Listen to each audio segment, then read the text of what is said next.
नमस्कार, मैं हूं Shweta Singh. Narcotics control bureau ने मुंबई से गोवा जा रहे क्रूज पर छापा क्या मारा, देश में ड्रग्स की चर्चा एक बार फिर शुरू हो गई। हाई प्रोफाइल ड्रग्स पार्टियों के बारे में पता चल रहा है। फिर से बॉलीवुड का ड्रग्स कनेक्शन सामने आ रहा है।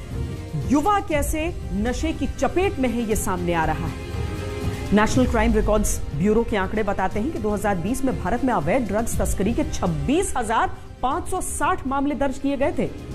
ड्रग्स क्या होते हैं, कौन सी दवाओं पर प्रतिबंध है, कौन से ड्रग्स नशे में इस्तेमाल किए जाते हैं, एनसीबी कैसे काम करती है, दुनिया के अलग अलग देशों में ड्रग्स को लेकर किस तरह के कानून हैं, आज हमारे इस खास पेशकश में इन सारे सवालों के जवाब।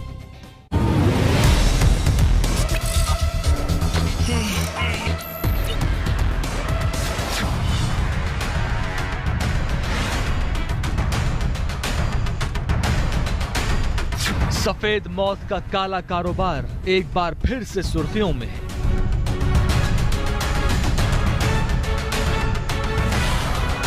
अफगानिस्तान के खेतों से पाकिस्तान के स्मगलरों तक,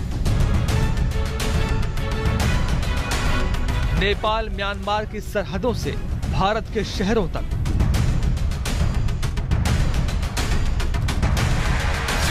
अफीम की पैदावार से गांजे की अवैध खेती तक, चरस के नशे से हेरोइन की लत तक, एक्सटेसी के हाई से एमडीएमए की आदत तक, कोकेन से मॉर्फिन तक, स्मैक से हशीश तक, नशे के सौदागरों से नशे की आदी तक, नौजवान रगों में खून नहीं ड्रग्स दौड़ रहा है। कहीं हाई प्रोफाइल ड्रग्स पार्टियों की भरमार है, कहीं हजारों किलो ड्रग्स पकड़ा जा रहा है। मुंबई से गोवा जा रहे क्रूज पर एक ड्रग पेडलर की मुखबिरी पर एनसीबी के अधिकारी मेहमान बनकर जब क्रूज पर हो रही पार्टी में शामिल हुए तो चौंकाने वाली बातें सामने आई। शाहरुख खान के बेटे आर्यन खान और उसके दोस्तों को गिरफ्तार किया गया। बॉलीवुड और ड्रग्स का पुराना रिश्ता एक बार फिर चर्चा में आया, लेकिन उससे भी बड़े और अहम सवाल सामने आ गए। हिंदुस्तान के युवा ड्रग्स के आदी क्यों हो रहे हैं? भारत में ड्रग्स की सप्लाई कहां से हो रही है? नशे का कारोबार खत्म होने का नाम क्यों नहीं ले रहा? आखिर नशे की लत लगती कैसे है? पहले ऐसी आदतें थी, मतलब हम रोड पे घूम रहे हैं, कुछ काम नहीं है, ऐसे ही वेले घूम रहे हैं, गलत लड़कों के साथ घूम रहे हैं। गलत लड़कों के साथ क्या, हमें लोग जो हम अच्छे हो ना तब भी हमें गलत वो ही समझेंगे। बस औरों के साथ घूमना, वो सिगरेट बीड़ी पी रहे हैं उनके साथ वो कभी कभार हो जाता था। वो मतलब ऐसे करते थे कि मतलब तू आज पी, नहीं पिएगा तो फिर मतलब वो लड़ाई कर ले या कुछ भी ऐसा कुछ करने लग जाते थे। मतलब इस तरह व्यवहार उनका ऐसा हो जाता था कि पिएगा तो साथ रहेगा वरना नहीं रहेगा। जहां तक नशे की सवाल ही आज की बात नहीं है। दुनिया की किस भी कोने में जाइए, एंशिएंट सिविलाइजेशन जाइए, 5,000-6,000 साल से नशा किसी भी वजह से, चाहे वो स्पिरिचुअल की वजह से हो, चाहे वो स्टेमिना इंक्रीज के लिए हो, चाहे वो रिक्रिएशनल हो, ये नशे का प्रचलन बहुत एंशिएंट टाइम से चला आ रहा है।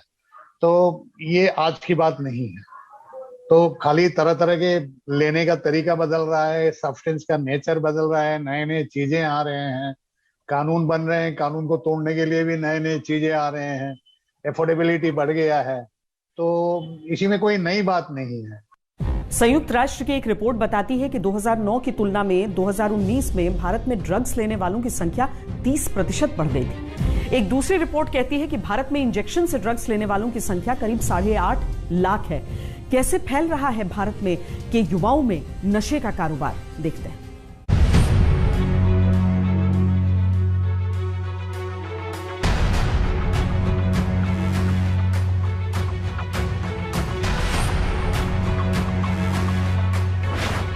गुजरात के मुंद्रा में हजारों कंटेनरों के बीच 2 कंटेनर ऐसे थे जिन पर राजस्व खुफिया विभाग की नजर इसलिए पड़ गई क्योंकि भेजने वाले का पता शक पैदा कर रहा था। 20 फीट ऊंचे ये कंटेनर अफगानिस्तान के कंधार से आए थे। कहा गया कि इनके अंदर कॉस्मेटिक्स बनाने वाला रॉ मटेरियल टेल्क स्टोन है, जो विजयवाड़ा भेजा जाना था।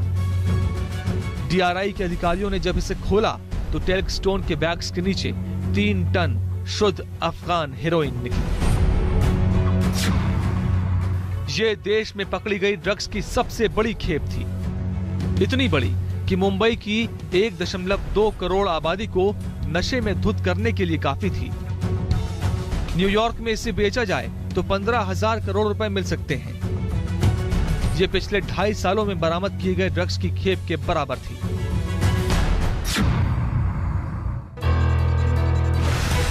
हेरोइन के सफर की शुरुआत होती है अफगानिस्तान से।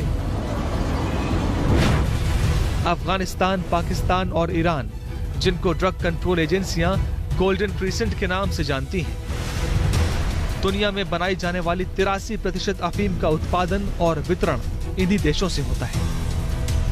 नेटवर्क के जहां तक सवाल है, नेटवर्क में भी लोकलाइज, नेटवर्क में भी यानी सिटी बेसिस, नेटवर्क में भी यानी state basis, even international network है। ये तो एक कॉमन शेयर्ड प्रॉब्लम है। All the world over every country is facing this problem. So network की जहां तक बात है, बड़े लेवल में हम अगर ये करें तो नेटवर्क में आप कोकेन अगर आप बात कर रहे हैं, कोकेन का प्रोडक्शन सेंटर है साउथ अमेरिका में, लेकिन आपको दुनिया के हर किसी कंट्री में कोकेन का यूज मिलेगा। जहां तक ओपियम और हीरोइन वगैरह की बातें हैं, वहां आपको तो आप जानते हैं कि दुनिया का 85 से 90% जो है इंडिया के ऊपर ही बन रहे हैं, चाहे वो इंडिया के साउथ ईस्ट में हो, इंडिया के नॉर्थ ईस्ट में हो, या मैक्सिमो में हो, या मेक्सिको में हो। ये सब मेजर सेंटर्स हैं, लेकिन आपको दुनिया के हर कोने में एडिक्शंस मिलेंगे। सबसे पहले अफीम के पौधों के बल्ब से चिपचिपे पदार्थ को खुरच लिया जाता है, जिसको लैब में रिफाइन करके पहले अफीम बनाते हैं और फिर इसको प्रोसेस करके पाउडर की शक्ल में हेरोइन बनाया जाता है। इस पाउडर को पैक करके यूरोप, मध्य एशिया और दक्षिणी एशिया के देशों में सप्लाई किया जाता है, जहां दुनिया भर के करीब 57.8 मिलियन लोग इसका नशा करते हैं।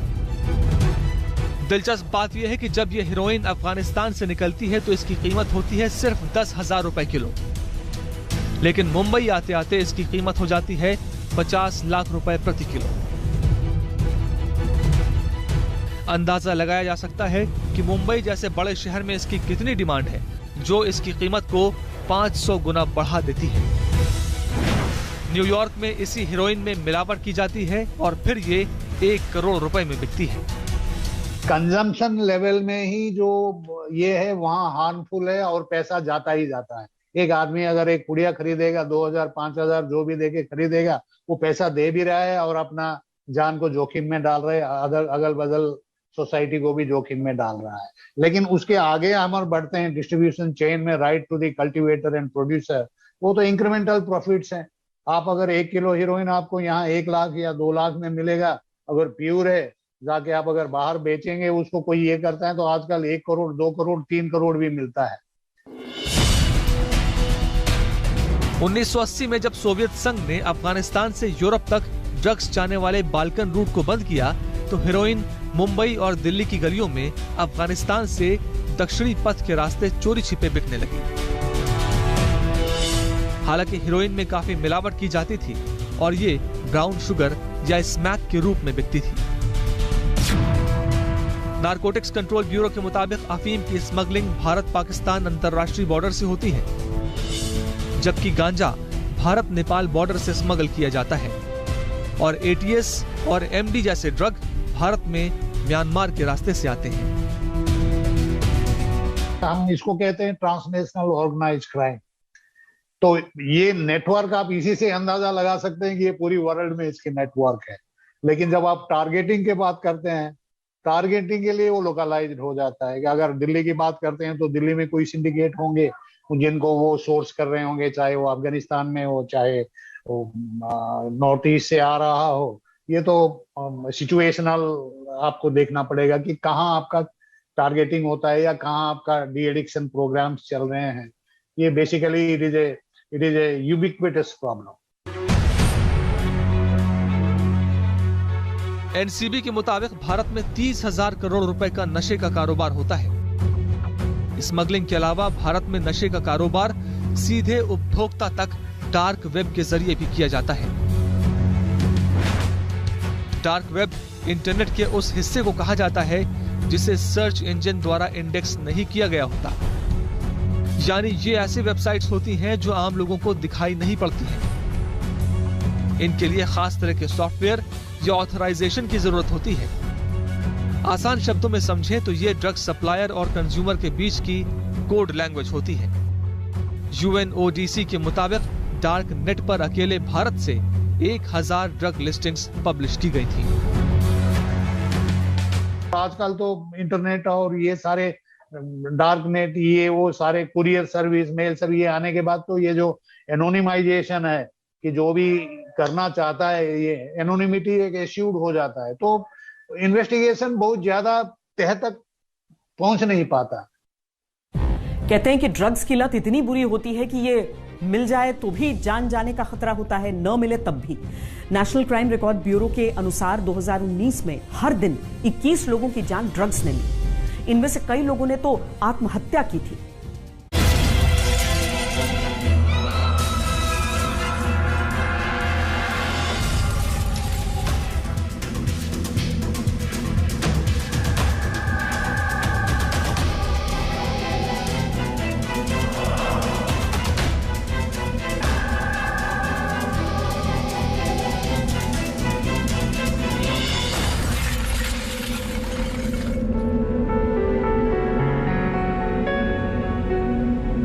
भारत में ड्रग्स की ये समस्या युवाओं में एक बीमारी की तरह बढ़ रही है,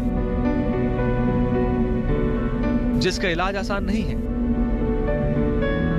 किस तेजी से भारत में ये पैर पसार रहा है, इसको समझिए।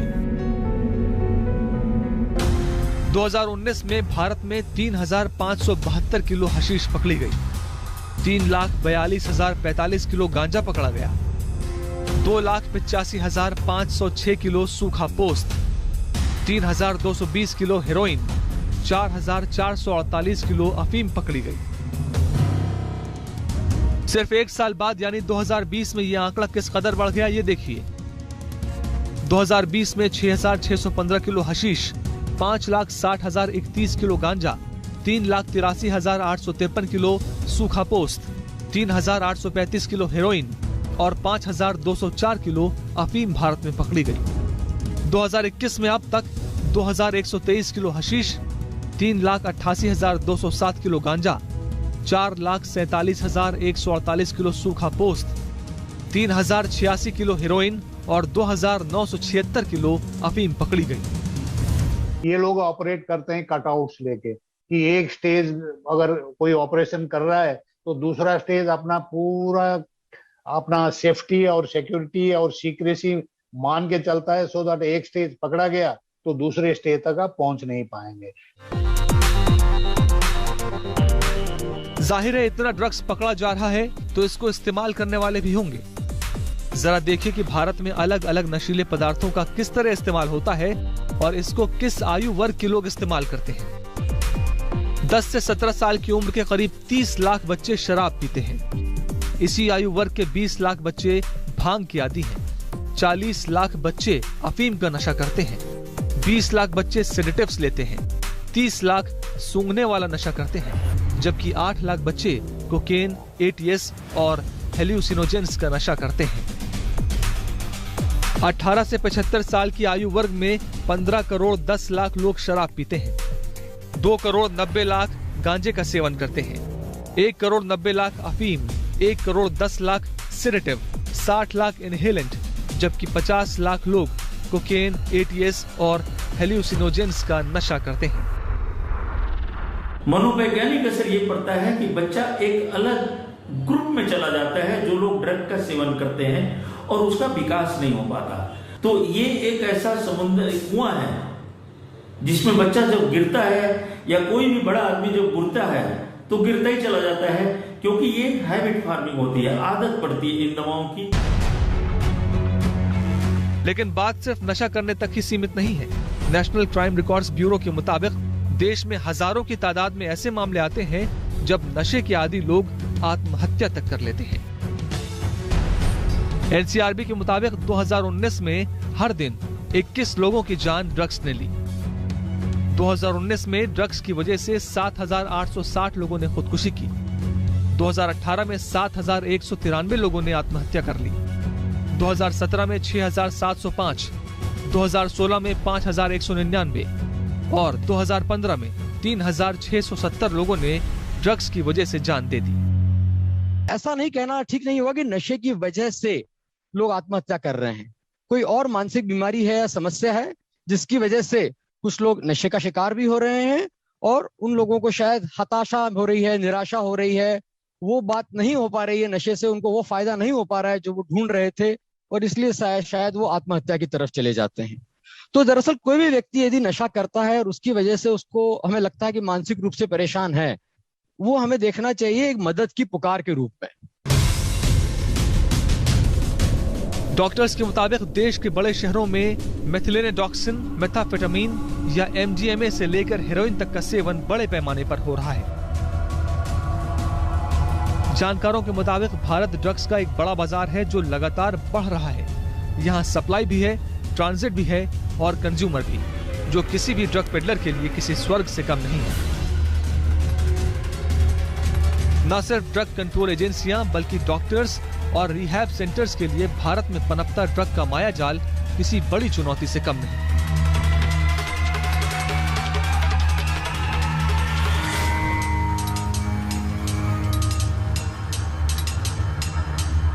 भारत में गृह मंत्रालय के अधीन नारकोटिक्स कंट्रोल ब्यूरो काम करता है, जो ड्रग्स और नशे के कारोबार से जुड़े अपराधों को डील करता है। हम आपको बताते हैं कि एनसीबी कब बनी थी और यह कैसे काम करती है।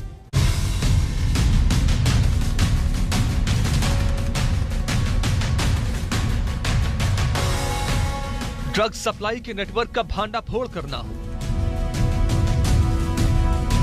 रेव पार्टीज पर लगाम लगानी हो,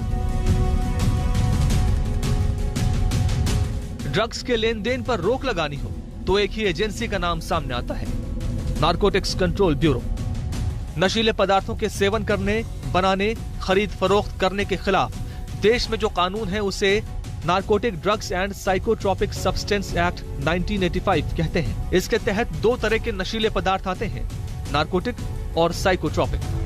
नारकोटिक या नींद लाने वाले ड्रग्स प्राकृतिक चीजों से बनते हैं, जैसे चरस, गांजा, अफीम, हेरोइन, कोकेन, मॉर्फिन वगैरह, जबकि साइकोट्रॉपिक ड्रग्स दिमाग पर असर डालने वाले होते हैं। ये केमिकल बेस्ड होते हैं। LSD, MDMA, अल्प्राजोलम जैसे ड्रग्स साइकोट्रॉपिक श्रेणी में आते हैं। ड्रग्स से जुड़े अपराध को रोकने के लिए 1985 में NDPS एक्ट बनने के बाद 1986 में NCB का गठन हुआ। NCB NDPS एक्ट के प्रावधानों के तहत नशीले पदार्थों की तस्करी, ट्रैफिकिंग, अवैध व्यापार और सप्लाई के मामलों में दखल देती है। हम जो एक केस करते हैं, एक केस के इन्वेस्टिगेशन के दौरान बहुत सारे लीड्स मिलते हैं। कुछ लीड जो है एक्शनेबल होता है। एक्शनेबल का मतलब है कि उसी टाइम में, रियल टाइम में या लगभग शॉर्ट टर्म में कि 5 दिन में, 10 दिन में, उसके ऊपर हम ये करके स्टडी करके सर्विलेंस करके सर्च करते हैं, क्योंकि ये सारे एविडेंस बेस्ड होता है। हम तभी किसी आदमी को पकड़ते हैं अगर हमारे पास एटलीस्ट एक एडिक्वेट या सफिशिएंट एविडेंस हो, जिसके बेसिस पे कि आगे जाके उसको अगर हम कोर्ट में पेश करते हैं तो वो सक्सेसफुल हो, उसके अगेंस्ट जो प्रोसिक्यूशन है वो कन्विक्शन में रिजल्ट। और कुछ लीड्स ऐसे मिलते हैं जो इंटेलिजेंस पर्पज में रहता है, क्योंकि हमें लगता है कि एक फलाना आदमी या फलाना व्हीकल या फलाना घर वो मान लीजिए सस्पेक्ट है, लेकिन इमीडिएट बेसिस में अगर हम उसी में स्ट्राइक करेंगे तो उसी में कोई रिजल्ट नहीं मिलेगा। अब सवाल ये कि अगर कोई ड्रग्स से जुड़े किसी अपराध में पकड़ा गया है तो उसको भारत में किस आधार पर और कितनी सजा होती है। NDPS एक्ट के तहत प्रतिबंधित नशीले पदार्थों की मात्रा के आधार पर 3 तरह की सजाएं होती हैं। अगर नशीली ड्रग्स का सेवन कम मात्रा में किया गया है तो 1 साल कैद की सजा या 10,000 रुपए तक का जुर्माना या दोनों हो सकते हैं। कमर्शियल क्वांटिटी और खरीद बिक्री के उद्देश्य से नशीले पदार्थ रखने पर NDPS एक्ट के तहत 10 से 20 साल तक की सजा और 1 से 2 लाख रुपए तक का जुर्माना या दोनों हो सकती है। अगर कम मात्रा और कमर्शियल क्वांटिटी के बीच की मात्रा में किसी के पास ड्रग्स मिलते हैं तो 10 साल तक की सजा है या 1 लाख रुपए तक का जुर्माना या फिर दोनों हो सकते हैं। ड्रग्स को लेकर कानून हिंदुस्तान में क्या कहते हैं? वही ड्रग्स जो भारत में इस्तेमाल होने पर गैर कानूनी है, क्या दुनिया के किसी दूसरे देश में उसे मान्यता भी मिली हुई है, यानी कि उसे अवैध नहीं माना जाता? ये सारी जानकारियां होना भी जरूरी है। देखिए,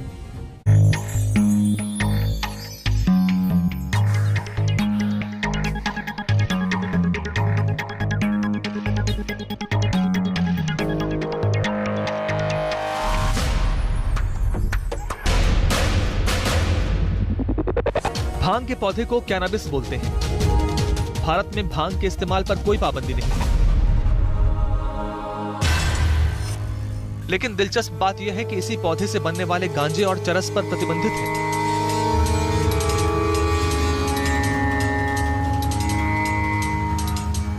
भांग बेचने और इस्तेमाल की इजाजत कानूनन मिली हुई है, लेकिन इसी पौधे से मिलने वाले दूसरे पदार्थों का इस्तेमाल करने पर 10,000 रुपए तक का जुर्माना या फिर 1 साल तक की जेल हो सकती है।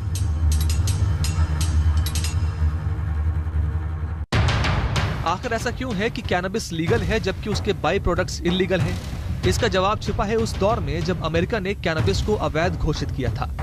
आज कई देश गांजे के इस्तेमाल को डीक्रिमिनलाइज करने की कोशिश कर रहे हैं। अमेरिका के कई राज्यों में इसका सेवन या खरीद फरोख्त किसी तरह का कोई अपराध नहीं माना जाता। एक वक्त था जब अमेरिका ने ड्रग्स पर पाबंदी के कानून का अंतर्राष्ट्रीयकरण किया था। अमेरिका के दबाव में दूसरे देशों को भी इन्हें प्रतिबंधित करने के लिए कानून बनाना पड़ा था, मगर अब खुद अमेरिका ने कई राज्यों में गांजे के इस्तेमाल को डीक्रिमिनलाइज कर दिया है। लेकिन भारत में ऐसा नहीं है। भारत में गांजे का सेवन एनडीपीएस एक्ट के तहत अवैध माना जाता है। गांजे का सेवन करने, अपने पास रखने, अवैध खेती या व्यापार करने पर 6 महीने से लेकर आजीवन कारावास तक की सजा हो सकती है। इंडिया में जहां तक हम बात करें, वो इंडिया में अर्ली 80s में ही इसके बारे में एक जागरूकता आई, एक concerted action by bringing in statutory provisions, enforcement structure, ये सारा सन 84-85 से शुरू हुआ इंडिया में। लेकिन उसी हिसाब से आप देखा जाए तो आप इमेजिन कर सकते हैं कि हम अगर 1900 से इसके पीछे लगे हैं, इंटरनेशनल कम्युनिटी, पार्टिसिपेटिंग नेशंस, ये सारा करने के बाद भी हम इसी में सक्सेसफुल नहीं हो पा रहे हैं। इसीलिए ये इंटरनेशनल कोऑपरेशन की बात है। इसीलिए वो एनसीबी जैसा ऑर्गेनाइजेशन या डीआरआई जैसा ऑर्गेनाइजेशन है जो टारगेटेड है, भाई ये हमें 5 ग्राम 10 ग्राम 1 ग्राम पकड़ने से कोई फायदा नहीं है।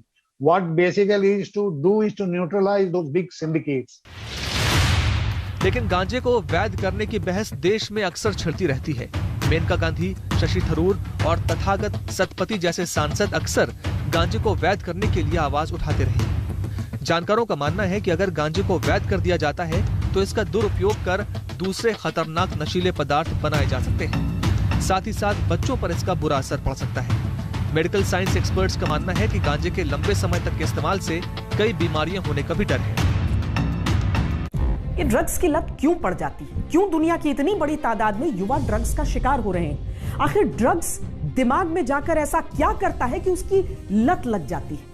मानसिक तौर पे बदलाव देखें तो चिड़चिड़ापन बहुत ज़्यादा आ जाता है, बच्चा अकेला रहना पसंद करता है, उसका मन उदास रहता है, उसे ऐसा लगता है कि किसी के साथ कोऑपरेट कर पाना बहुत ज़्यादा तकलीफ़दायक होता है उस बच्चे के लिए। उसे अपने आप को तैयार करके रखना, अपनी पर्सनल अपीयरेंस में जो शौक़ होता है कि आज बन ठन के कहीं जाएंगे, थोड़ा तैयार होते हैं, थोड़ा परफ्यूम लगाते हैं, कंघी करते हैं, इन सब से उनकी रुचि उठ जाती है। उनको अपनी अपीयरेंस का बिल्कुल भी परवाह नहीं होती है। बहुत ज़्यादा बोर्डम आ जाती है, सुस्ती बहुत ज़्यादा आ जाती है, बोर्डम बहुत ज़्यादा आ जाती है, झूठ बोलना बहुत ज़्यादा शुरू कर देते हैं। और कहीं ना कहीं अगर आप देखें तो बच्चे छोटे छोटे अमाउंट आपके पर्स में से कुछ 10 रुपये, 20 रुपये, 50 रुपये चोरी करना शुरू कर देते हैं। यूएनओडीसी और समाज कल्याण और अधिकारिता मंत्रालय के आंकड़ों के मुताबिक 1.14% भारतीय हेरोइन के आदी हैं। 0.96% लोग अफीम से बने फार्मास्यूटिकल्स उत्पाद का इस्तेमाल करते हैं और 0.52% लोग अफीम का सेवन करते हैं। 60 लाख लोगों को अफीम उत्पादों के उपयोग की बीमारी है। देश में अफीम उत्पाद के आदियों की आधी संख्या उत्तर प्रदेश, पंजाब, हरियाणा, दिल्ली, महाराष्ट्र, राजस्थान, आंध्र प्रदेश और गुजरात के राज्यों से आती है। आबादी के प्रतिशत के लिहाज से मिजोरम, नागालैंड, अरुणाचल प्रदेश, सिक्किम, मणिपुर, पंजाब, हरियाणा और दिल्ली नशे से सबसे ज्यादा प्रभावित राज्य हैं। सभी नशीले पदार्थों का अगर लगातार इस्तेमाल किया जाए तो नंबर 1 उनका आदत लगने की संभावना होती है। कुछ पदार्थ ऐसे होते हैं जो आपके शरीर के लिए टॉक्सिक होते हैं।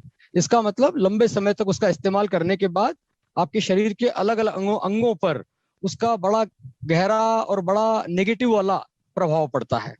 तो चाहे सिगरेट हो, चाहे शराब हो, हेरोइन हो, ये सारी ड्रग्स ऐसी हैं कि जो को लगातार लेते रहने के बाद में इनका एडिक्शन भी हो सकता है और शरीर के अलग अलग अंगों में इसका दुष्प्रभाव वो भी देखने को मिलता है। सवाल उठता है कि आखिर नशे को लेकर ऐसी दीवानगी क्यों है? गंदा है पर धंधा है, लेकिन इतनी डिमांड क्यों है? नशे की लत क्यों लगती है और एक बार लगने के बाद दोबारा छूटती क्यों नहीं?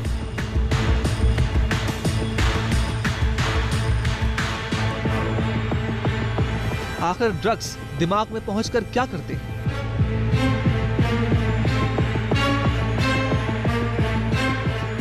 दरअसल इंसान का दिमाग एक कंप्यूटर की तरह होता है। ये कई छोटे छोटे सेल्स से बना होता है जिनको न्यूरॉन्स कहते हैं। दिमाग में सिग्नल्स, जानकारी या मैसेज का आदान प्रदान ये न्यूरॉन्स न्यूरोट्रांसमीटर्स की मदद से करते हैं। लेकिन जब कोई व्यक्ति ड्रग्स लेता है या नशा करता है तो ड्रग्स दिमाग के अंदर के न्यूरॉन्स को एक्टिवेट कर देते हैं, क्योंकि ड्रग्स का केमिकल स्ट्रक्चर न्यूरोट्रांसमीटर के स्ट्रक्चर से मेल खाता है। ड्रग्स लेने के बाद दिमाग के न्यूरॉन्स एक्टिवेट तो हो जाते हैं, लेकिन उस तरह से नहीं होते जैसे नेचुरल तरीके से होने चाहिए। यही वजह है कि दिमाग उल्टे सीधे मैसेज पास करने लगता है। नशे के हालत में व्यक्ति इसी वजह से बहकी बहकी बातें करना शुरू कर देता है। सबसे ज्यादा दिमाग के ऊपर असर पड़ता है, क्योंकि दिमाग की जो न्यूरॉन्स होते हैं, जो ब्रेन डेवलपमेंट होती है, वो रुक जाती है। लोगों की फैसला लेने की ताकत, डिसीजन मेकिंग कैपेसिटी कम हो जाती है। हेलुसिनेशंस होते हैं, नोजिया, वोमिटिंग होने लग जाती है और ज्यादातर बच्चे जो यंग एज में लेते हैं स्कूल ड्रॉप आउट्स हो जाते हैं। वो कॉलेज, उनकी एजुकेशन रुक जाती है। नोजिया, वोमिटिंग की टेंडेंसी होती है, वोमिटिंग हो भी सकती है। भूख बहुत ज्यादा लगती है तो शरीर का वजन बढ़ जाता है। ज्यादातर बच्चों का शरीर का वजन या बड़ों का शरीर का वजन बढ़ जाएगा। ड्रग्स लेने के बाद दरअसल व्यक्ति डिसइनहिबिटेड बिहेवियर करने लगता है। जब नशा ज्यादा होता है तो नींद, थकान, बेचैनी और घबराहट जैसी चीजें दूर हो जाती हैं। हालांकि व्यक्ति सही गलत में फर्क नहीं कर पाता है और उसकी कॉन्शियसनेस कम हो जाती है। दरअसल जो नशे की लत या एडिक्शन है, ये एक क्रॉनिक नॉन कम्युनिकेबल डिसीज की तरह है। इसका मतलब ये बीमारी ऐसी है कि लंबे समय तक चलने वाली है, इसलिए इसका इलाज वो भी लंबे समय तक किया जाना जरूरी है। तो जैसे डायबिटीज होता है, ब्लड प्रेशर की बीमारी होती है, डिप्रेशन की बीमारी होती है, इन सब में लंबे समय तक इलाज की जरूरत पड़ती है। कुछ लोगों को शायद जिंदगी भर के इलाज की भी जरूरत पड़ सकती है। उसी तरह से नशे की लत भी ऐसी है कि व्यक्ति को लंबे समय तक इलाज, लंबे समय तक मदद और सहारा वो मिलना बहुत जरूरी है। ड्रग्स का सेवन किया जाए या फिर किसी से ड्रग्स थोड़ी सी भी मात्रा में पकड़ी जाए या फिर कोई ड्रग्स का कारोबार करे, किस तरह के नियम, कानून, प्रावधान है दुनिया के अलग अलग देशों में, ये दिखाते हैं।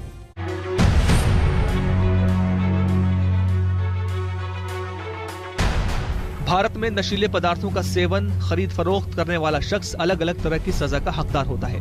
ये निर्भर करता है मकसद और नशीले पदार्थों की मात्रा पर। आइए आपको बताते हैं कि अलग अलग देशों में ड्रग्स के सेवन या खरीद फरोख्त पर क्या सजा है। मलेशिया, यहाँ ड्रग्स बेचने वालों को मौत की सजा सुनाई जाती है। अगर किसी के पास ड्रग्स मिलता है तो उस पर जुर्माना लगने के साथ ही जेल हो सकती है। चीन, ड्रग्स के साथ पकड़े जाने पर उसे सरकारी नशा मुक्ति केंद्र में भेजा जाता है। ड्रग्स से जुड़े दूसरे मामलों में मौत की सजा का प्रावधान भी है। वियतनाम, अगर कोई 1.3 पाउंड से अधिक हेरोइन के साथ पकड़ा जाता है तो उसे फांसी दे दी जाती है। ईरान, ड्रग्स के साथ पकड़े जाने पर भारी जुर्माना लगाया जाता है। कई मामलों में मौत की सजा तक दी जाती है। तुर्की, नशीले पदार्थ मिलने पर सजा के तौर पर भारी जुर्माना और लंबी जेल की सजा मिलती है। सऊदी अरब में ड्रग्स बेचने वाले को मौत की सजा मिलती है। अरब में शराब अवैध है। अगर किसी के पास शराब या नशीले पदार्थ मिलते हैं तो उसे सार्वजनिक स्थान पर कोड़े मारे जाते हैं। मौत की सजा भी दी जा सकती है। सिंगापुर, अगर कोई ड्रग्स बेचने का दोषी पाया जाता है तो मौत की सजा दी जाती है। उत्तर कोरिया, अगर कोई ड्रग्स के साथ पकड़ा जाता है तो उसे लंबे समय तक एक शिविर में कैद करके रखा जाता है जहां उससे कोई संपर्क नहीं कर सकता। हमारी इस खास पेशकश में आज के लिए इतना ही। देश और दुनिया की बाकी खबरों के लिए आप देखते रहिए आज तक।